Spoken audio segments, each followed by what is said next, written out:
Hello, everybody. My name is Rick Wolk, and I met some of you at the boot camp last year. Bear with me one second. Let's see if we can get this puppy going on again. There we go. That was good. So I met some of you last year when we did the workshop, and I was thinking about how I would introduce myself. I've added a little bit of material to this presentation, but before I get started with that, I wasn't sure if I should introduce myself as a quintuple resource or a quintuple threat in the world of entrepreneurship up here. I've been teaching entrepreneurship for about 10 years, so I'm a teacher. I'm a researcher, so I'm also learning new things that are hopefully valuable in this whole field of entrepreneurship. I've been doing that for 6 or 7 years. I've been working with entrepreneurs in Alaska for about 10 years now. Teacher, researcher. I'm an entrepreneur myself. I've had several businesses. I've been doing intrapreneurial or entrepreneurial ventures in the United States and Canada, New York, Chicago, Vancouver, Anchorage, Juneau, for about 15 years now. And the fifth was, I think I could go to 6, but I was getting hard, sextuple, quintuple. I'm married to an entrepreneur, and I've been at that for 7 years, and it's a lot of fun. A question that I want to pose to you before I get started with this, and it's a rhetorical question, and unlike the questions that Al asked you, the answers are not in the binder. I was careful about that. How do you control a future that you cannot predict? And that's a question that we have to deal with as entrepreneurs, whether it's startups or restarts or a new business or expansion. And I'm going to get into some material by this wonderful entrepreneur, researcher, professor named Sarah Saraswati, who's down at the Darden School of Business in Virginia. But I want to give thanks in advance to that. I also want to thank, I'm going to use some material from Stephen Rogers.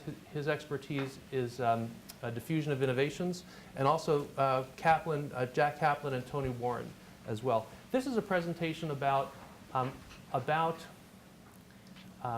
something that I wish that people had done this before I started some of my businesses. And it's something that I use in my classes. So I'm assistant professor of marketing and entrepreneurship at the University of Alaska Southeast. And my students are mostly online. Our students are mostly online all over the state. But I used to teach actually in this building. So I taught at APU for a few years before Juneau made me an offer I couldn't refuse. And I have the pleasure of working with all the people that have been organizing this. But this is an area that I've talked about before, and I wish that people had covered this a little bit before I started. And it's mostly about, it's a little bit about innovation, but it's mostly about how we decide which opportunities we can pursue. So with that, let me get started.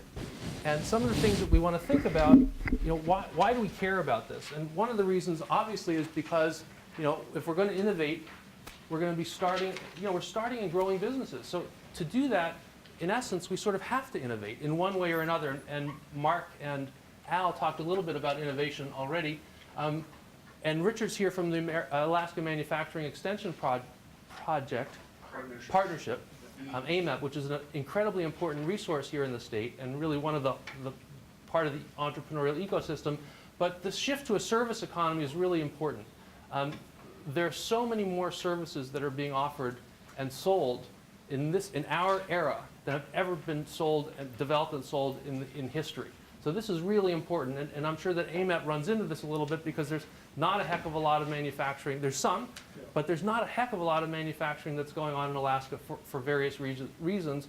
And from what I heard, except that the chocolates is manufacturing, so there's some manufacturing that goes on. But we can work on that. But anyway, so this growth in the service economy is important also. Technological obsolescence is important because we come up with things, and as somebody brought up, Al said, hey, it's 7 years, and someone said, no, actually, well, stuff can go, be technologically obsolete in 7 years, and so that's another reason why we want to think about innovating.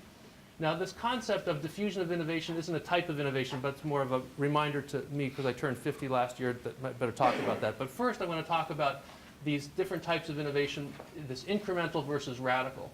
And disruptive innovation is obviously the more radical innovation, and this is sort of candles. At one point, candles were how people lit their homes, right?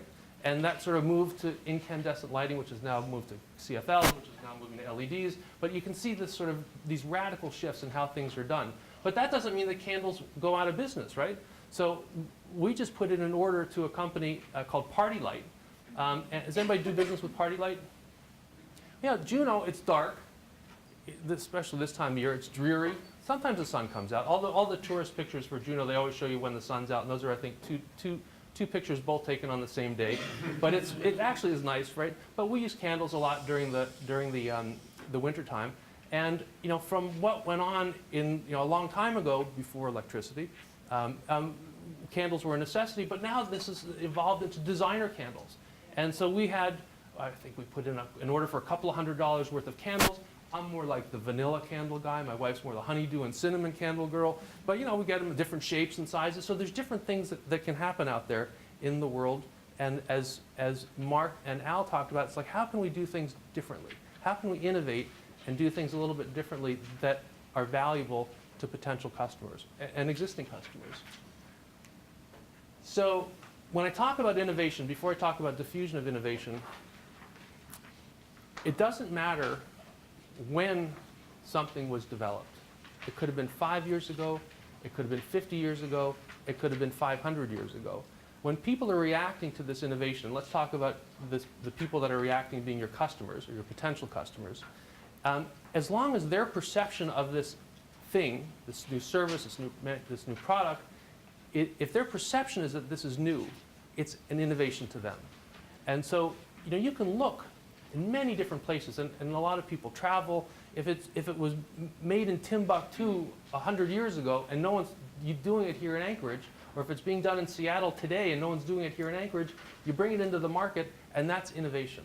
Okay, so the perception, the perception is that it's new, it's an innovation. And what's important here, and this is from Roger's work, so if you think about this as diffusion of innovation, think of it as your customers or the market adopting the products and services that you're putting out to market. So something that's important to think about is you've got 2.5% of the people might pick it up right like that. And those are the innovators. And that's important. But guess what? If you're trying to get up to this much market share, this is not going to help you. And it's the early adopters that are really critical. And the difference between the innovators know some of these people, but the early adopters know a lot more people. And it's word of mouth, and it's people talking to other people about your products and services that are going to help it get diffused into the market. So in other words, the innovators, they may be weird, but they're not weird. I mean, it's like people like Al and Rick and other folks who come up with these crazy ideas, and Scott, and people go, oh, that's a little far out there. I don't know about that. Or Mark at some point. Someone probably thought, Mark, that's crazy. But all you need is a few people here in the early adopter category to pick it up and tell their friends about it, and that's how this thing, whatever it is the product or service that you're working on, how it spreads like wildfire and gets traction. And this is where you really have to work, because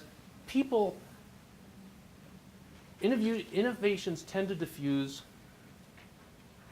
among people who are alike. So you think of who your friends are, who your customers are, and who the people maybe that you're hiring.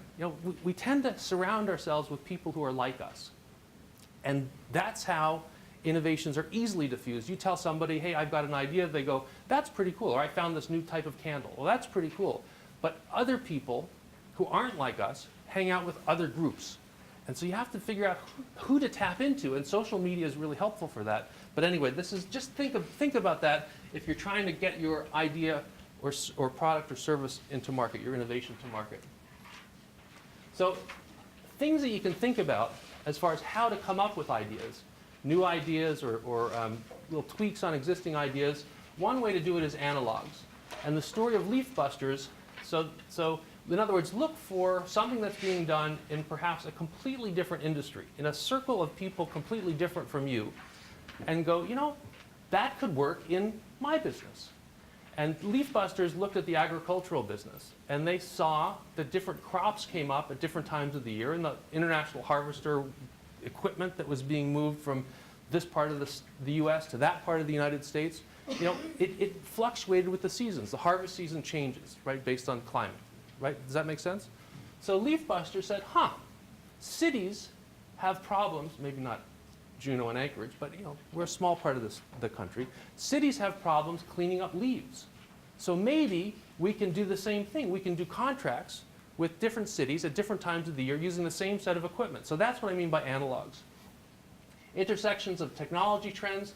Think about Netflix, right? So Netflix started out doing DVDs, and now they've moved into video on demand. So think of how technology is changing and how you can take advantage of that. Points of pain. We'll get into pain in a little bit, but you're trying to solve a problem. Entrepreneurs are problem solvers. And we were talking about, Mark and Al talked about qualities of entrepreneurs. And no one's done a study that says definitively these are the qualities that everybody, that all entrepreneurs have. Some are like this, some are like this, some are like that. But I promise you, all entrepreneurs are problem solvers. They're finding out things and they're solving pain, right? The pain is in the marketplace. Are you solving that pain? And if it's a little pain, people are a little bit enticed to do business with you. If it's a huge pain, they're more enticed to do business with you. And we'll get into that in a second. But SmartPack, and again, they did a bit of an analog also. So they found out that again, I think this was in the agricultural business. It had to do with medications for, I think it was horses. It could have been cows. I'm a city guy. I don't know. Something with 4 legs and a tail. Doesn't matter. It wasn't people. And so they found that there was a company that was providing prepackaged dosages for horses, cows, whatever. And they said, there's a pain in hospitals. They knew some folks in hospitals, and the pain was that people were sometimes, frequently enough, were getting the wrong meds. It had to do with, again, hospitals are service providers, and one of the services is medications, and they were getting the wrong meds. So they figured that if they could prepackage the meds based on what the person's particular need was, they would be solving a pain. So if people die, big pain, right? If I don't get a candle that kind of works, it's a little pain. But anyways, so you kind of get what I'm getting at. And an analysis of existing businesses, this concept super fast pizza, look at businesses that are out there and think, how can I do this better? What if, ask yourself, what if? And whatever it is that's bugging you about an existing business, maybe one that you're competing with, or maybe your own, you go, what if we did it this way? And it's not super fast pizza, but it's a pizza company that I learned about. I like pizza, by the way. That I learned about when I was in New Orleans, for a conference in January of this year, and it's called Naked Pizza. Naked Pizza, that's kind of weird. I don't know, it's a crazy guy. But anyways, an entrepreneur from that part of the world who wanted to really help rebuild the New Orleans economy after Hurricane Katrina. Has anybody heard of Naked Pizza? Look up Naked Pizza. He did some really cool things. And he looked at pizza places and he figured out, how can we do this better? And one of the things that he's done is he said, you know what, the existing pizza that we get from Domino's or, let's use Domino's as an example, or Pizza Hut, is really not all that healthy for you. And we've got this huge obesity problem in the United States. So what if pizzas could actually be healthy for you? And use the same distribution channels, the same business models that's already in place for Domino's or Pizza Hut, fast food delivery. But we're actually pumping good stuff into people's bodies instead of bad stuff. He describes the pizzas that we get from Domino's and Pizza Hut as basically the healthy the nutritional equivalent of donuts with tomato sauce on them. I didn't even know that. So I learned things you learn things as you go, right? So that's the 6th thread. I keep learning things. 6. So anyway, so these are ways that you can think about models of innovation. Where these ideas originate, almost half of them come from your present work environment. It's stuff that you're thinking about anyway. It could even be a job that you have for a company who's got a division that's going nowhere, that's not getting the resources that it needs. And you go, you know what? Maybe if we pull this, maybe I should make an offer. It doesn't have to be this extreme, but it's possible. I'm going to make an offer to my bosses and say, let's figure a way to take this company, this section of the company, this division outside and run it as a business, as an entrepreneurial venture. Another opportunity, secondary sources, about 1/4 of new ideas come from here. And whether it's brainstorming, trade publications. In Al's class, who's in Al's class? Has he told you about all the amazing resources? And who's here at APU taking business classes as well? Have your teachers told you about all the amazing resources at the Consortia Library online? Trade publications, whatever your idea is, if you haven't found the trade publication for that particular idea, you're wasting a huge opportunity. Because you've got people who are editing these magazines and publishing these magazines, you know, the chocolate magazine, the manufacturer's magazine, the hospital, you know, there's got to be 800 hospital trade publications. But you've got people who have ideas, and they're asking what-if questions, and they're writing, they've got ideas, they're writing stuff down, they're writing stories from other parts of the country about, hey, this is working, I just tried this, or what if we tried this? There's nothing to stop you from picking these ideas up and running with them yourselves. You don't have to make up things completely new to the world, because these new-to-world ideas are a very small slice of where new ideas come from. Improving existing technology, improving products or services, that's another about 15%. And this, I've got a vision type of stuff is about 10%. But these are all different places where opportunities originate.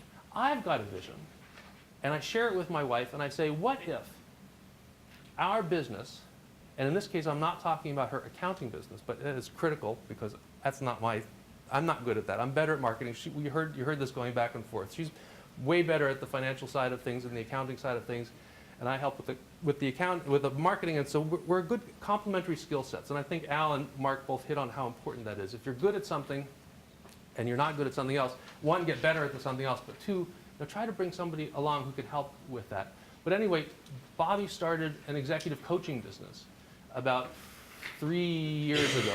3 years ago. And I say, what if we could, because if you think about it, you know, there's national businesses in finance, there's national businesses in just about anything you can imagine. What if we turn this into a national coaching business instead of just one person in Anchorage? So there's my vision for you. She says, as long as she doesn't have to be involved in anything more than the coaching, that's okay with her. Rick, you go with that, and let's see how it works. But anyway, no, she's actually been very helpful. So what is an opportunity? Identifying which business ideas have real commercial potential.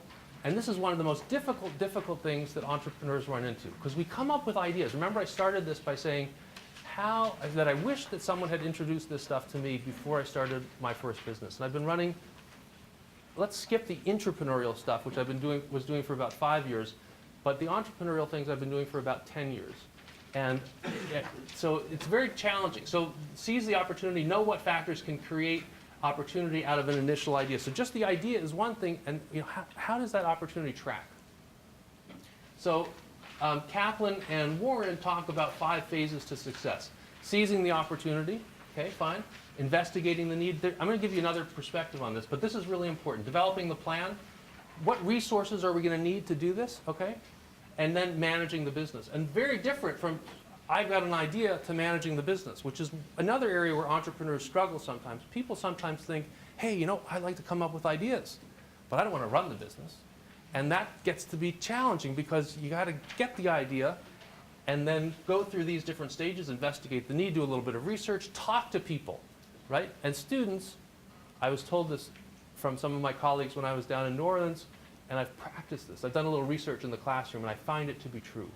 Students don't like to talk to people as far as their assignments go. They want to do the research online, in the book, in the library, but put them out on the street and make them.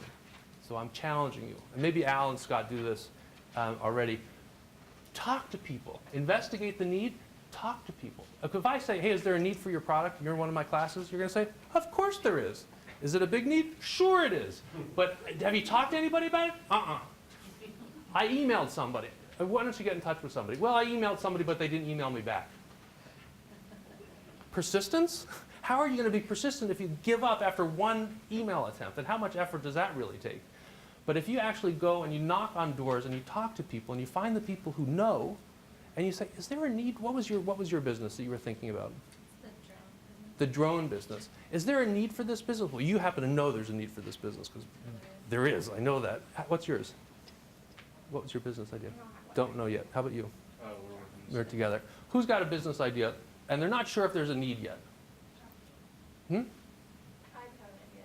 And what's your idea? I want to open like a piano bar downtown. A piano bar downtown. Great example. So, and what's your name? Lauren. I'm sorry? Lauren. Lauren. So Lauren has an idea for a piano bar, and she says she's got to talk to people. So where might she go to talk to people to investigate the need? Well, she could start with, there was a piano bar downtown, talk to that business owner and find out what didn't work. As well as next to where, I can't think of the name of it, the brewery company, it was right in there. Excellent. And we have imperfect memories. So another place to look might be to find, because if you just talk to the owner might say, oh, I'm going to gloss over a few things. Oh, here, this was why it didn't work. But if you talk to the customers, in addition to the owner, that may actually give you some other reasons why it didn't work. Well, maybe he didn't want to be open on Fridays and Saturdays. I don't know. Maybe he lost his liquor license. Who knows? Maybe there's a drug bust there and people said it's too dangerous. I don't want to go there. But anyway, these are the different things that we have to do. And this is just one perspective on things. And I will share with you Saraswati's perspective, which is a little bit different. I'll get to that at the end of this. So ask yourselves these questions. What are the indicators that led to this idea and opportunity? For all of you, think about this. What are the indicators that led you to this? Was it like divine inspiration? Were you in the shower and you went, hallelujah, there's an opportunity here? What are the conditions that permit the opportunity to occur? Because opportunities aren't there forever, which leads us to the next one. How will the future of this new product or service change the idea?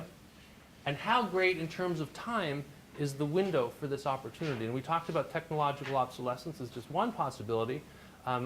Scott does business here in Alaska, which relies a little bit on some rules at the post office that have to do with shipping. And so there's regulatory issues that could be there, and they could go away. Right? So you have to think about these questions from the perspective of your business. So when you're evaluating the opportunity, and again, the reason why I think this is important is because I wish that someone had said, you all have ideas, right? So my goal is for you to be thinking about your idea and go, is that the only idea that I have? I bet you've got more than one idea. But I think what happens sometimes is that entrepreneurs get stuck on an idea. And I mean stuck sometimes in a good way, but sometimes in a bad way. Sometimes they just haven't evaluated other ideas. We're like, okay, I've got an assignment in school. I've got an idea for a business. And Scott or Rick or Al says, okay, great. That's a great idea. Let's play around with it a little bit. Let's work on a business plan. And Scott's going to talk about business models later in this workshop. But if you start, imagine this, I've got an idea for a business, start with the business plan, but if that business plan, if that idea isn't a great idea, the business plan can't be a great business plan, and it can't be a great business. But if you think about this a little bit further, if you really sort of get the brain cells going, you talk to people and you think about some of the questions that we're talking about this afternoon, you go, I did the best that I could to come up with an idea. I talked to people. I still am going to tweak it along the way, but I think I've at least tossed out the bad ideas in exchange for the better ideas. So does the opportunity fill needs that the customers value? Okay, think about that. Does the opportunity show evidence of product or service acceptance? Evidence of product or service acceptance, in my perspective, I mean, there's lots of different ways that this can show. The drone example, yes, there's opportunity. We see that. The military is using them, and the commercial side is using them. But from your own business, right, why should you be in this business? If you come to me and say, hey, Rick, I have evidence that there's acceptance for this product or service, not just at the macro level, not just at the government level, not just down in Pennsylvania, not just for the dog race, but I have evidence that they want to do business with me, and the evidence is that someone's pulled out their wallet and they've given me some cash. That shows me that there's evidence of acceptance, right? If you can start getting some traction at that very simple level, guess what? Maybe you can do it again. You get one customer, you can get two, as Mark said, maybe you get 4, 10, 100. Does it show that a substantial market exists now? Does it reflect that your solution is better than your competitors? I've seen so many examples of, I want to do, and Lauren was great. She goes, I have a coffee shop. I don't want to do another coffee shop. I used to use the example of, do we really need another coffee shop in Anchorage? Or almost anywhere? No. But, I'm being a little sarcastic, but maybe there's a way to do it better, of course. Starbucks came along and figured a better way to do it. So never say never, but is there evidence that your solution is better than what already exists out there today? This next one, does it show a significant upside potential, right? So if I want to start a business, I've got a couple of choices, right? We all have lots of choices. And one of those choices is it going to be an idea that sort of becomes just a little business? Or is it an idea and stay a little business? Or is it an idea that's going to start as a little business and become a really huge business? Well, I'd rather, personally, if I'm going to spend time on it, I'd rather have a business that's going to be a potentially very huge business. I already told you my vision. We're going to be everywhere. I don't know whether it's going to happen or not, but it's possible. I'd rather do something where there's a possibility of that, and I encourage you to also. You know, one of the reasons that the university is so enthusiastic about